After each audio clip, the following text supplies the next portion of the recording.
नमस्कार मित्रांनो, आज आमच्या इथे श्री संत गजानन महाराज प्रकट दिनानिमित्त प्रकट दिन सोहळा व महाप्रसादाचे आयोजन केले होते. खरं तर हा ब्लॉग प्रकट दिनाचा आहे, म्हणजे 8 तारखेचा आहे, पण काही टेक्निकल कारणामुळे हा ब्लॉग आज अपलोड होत आहे.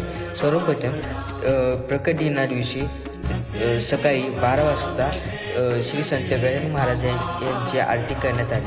त्यानंतर सायंकाळी ठीक 7 वाजता श्रींची आरती करण्यात आली व ठीक श्रींच्या आशीर्वादाने 7:30 वाजता महाप्रसादाला सुरुवात झाली.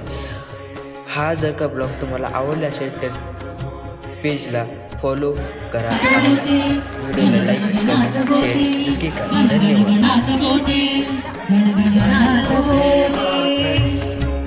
अनंतकोटि ब्रह्मांड नायक महाराजाधिराज योगिराज परब्रह्म